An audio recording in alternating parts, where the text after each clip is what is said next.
Moravský tragéd, Lubomír Kostelka, původním povolání pastičkář. Už od svého útlého mládí pořád něco organizoval. Nic nenechal, jen tak pořád se snažil, aby se něco dělo, a tak taky jednou přišel a povídá: hele, Ladíku, nemohl bys říct tátovi, že bychom šli k vám na chatu? Já mám 50 litrů výborného vománkového vína. Já pám, jakýho? No, vománkového vína. No tak já jsem se neptal, já jsem v těch vínech nebyl tak zkušený, já pracoval vždycky v tvrdém alkoholu. A tak páno, prosím, já se táty zeptám. A táta říká, kolik vás bude? Já jsem říkal, asi 15, pač je toho 50 litrů. Tak mě říká, prosím pěkně, běžte, nezapalte tam nikde. V Brně se tenkrát v té době pít nedalo, protože nebyly sice záchytné stanice, ale v brněnské Rovnosti vždycky uveřejnili fotografii. Pan Adolf Jebavý, řezník a uzenář, se opil a ulomil kraj chodníku. Nebo takovýhle, rozumíte, impertinence a to. Tak jsme si říkali, proč se máme někde tlumit, anebo potom si dostat do tisku. Tak jsme šli na Knížskou přehradu k nám do chaty. Nesli jsme 50, víte, co to je 50 litrů vína, 50 litrový demižon. Šli jsme jako velbloudi, když cejtějí vodu, tak mi přidávali, byli jsme na chatě, rychle se prostě rozdělal oheň, nanosilo se dříví venku, takový táborák, jako nanosili se skleničky od hořčice a teď se nalilo a každý, kdo se napil, takhle mírně zlapal po dechu a povídá, co to je? Co to je tohleto? Ono to mělo chuť, něco jako mezi vermutem, griotkou, ale i pivo z toho jako mírně tak sládlo, víte? Co to je, Luboško? On pá, normální vománkový víno. Vománkový víno? Říkali, nechutná, ale jo, to není špatný, to není. Ono víno to bylo veselé, víte. Po 2 hořčičných skleničkách už jeden kamarád hrál na kytaru, aniž ji měl. Druhý padá, no něco ohromného, veselost toho bylo. A tak se zapomnělo, co to vlastně pijeme, až jeden z nás, asistent výtvarníka z brněnského divadla, nějaký Kraus, si odskočil na chvilku do lesa. To už hvězdy svítily. Takhle koukáme, zpíváme si, najednou se vrací z lesa kamarád Kraus a povídá, Lubošku, co to pijeme za svinstvo? Kostelka, páno, dovol, jaký to je svinstvo, kluci, jaký to je svinstvo, je blbej, když mu to nechutná, to nepije, on pá, moment, pánové. Já jsem byl v lese, mě tam svítí hovno.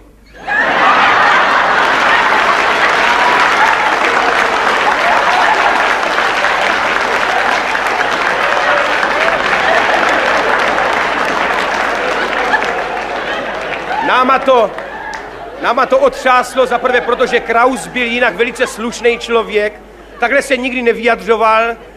Přitom jsme viděli, že smrt mu kouká z očí, říkali jsme, co to je, jaký pak tohle. On pá, no co to je za víno? My jsme říkali, no co to povídáš, to bychom museli vidět. On pá, však pojďte se podívat, tam to je. Vstoupili jsme na kraj lesa, tam na takové malinké pasece leželo něco, jako když upadne fosforeskující ručička z věžních hodin. Jako neonová trubka. Jako kdyby měli světlušky sjest. Něco strašnýho. To vám bylo tak sugestivní v té tmě a příšeří toho lesa.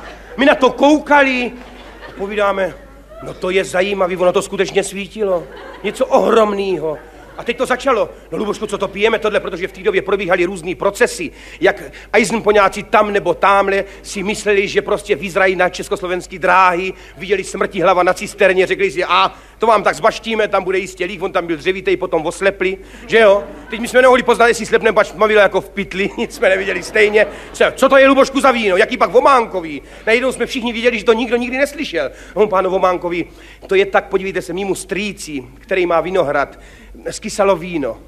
A já přijel právě, když to chtěl vylejt, a pám, strejčku, prosím tě, mě jako člověku z města bylo líto takovou tekutinu vylejvat, skysaný, neskysaný, já pám, daruj mi to, on pá, chlapče, se s tím otrávíš, budeš mít zkažený žaludek, a já si s tím nějak poradím. Přijel do Brna, tam měl takovou správcovou, která rozuměla všemu.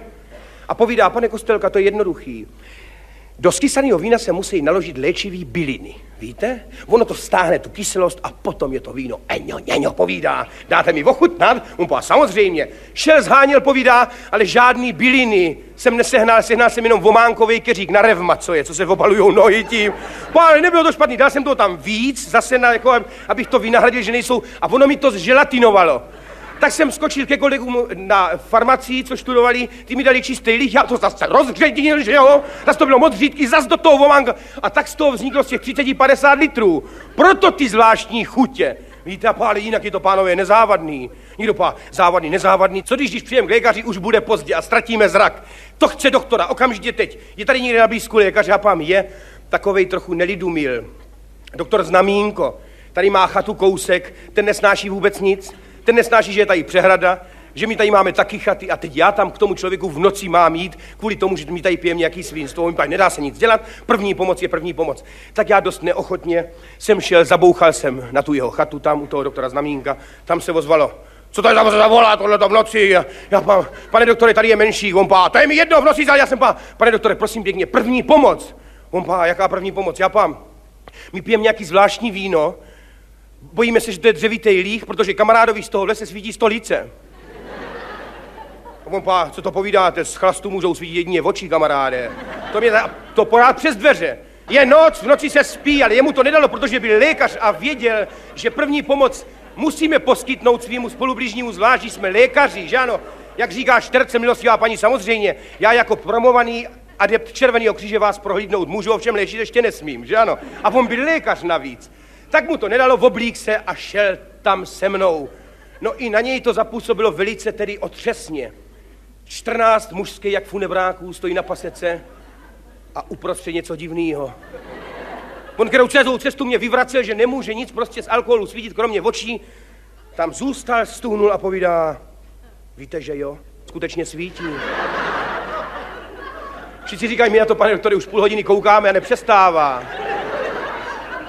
A on povídá, komu to patří. A ten Kraus tak skromně povídal, to je moje, pane doktore. On na něj tak s uznáním pohleděl a povedal, no to jsem ještě v životě neviděl. Z nás taky nikdo, víte, ale protože to byl doktor, a řekl bych navíc doktor Ohař, tak začal ohledávat to okolí. Možná to byl soudní lékař, že ano. Kouká, najednou povídá, pojďte sem, pane Kraus. Tomu se moc nechtělo, víte, zase na ta samá místa, kde se tohle stvořil. Povídá, nezakop, vy jste tady o něco? Ten Kraus povídá, zakop, já do toho skoro upad. On pá, o tenhle pařez, vidíte? Ten pá, ano.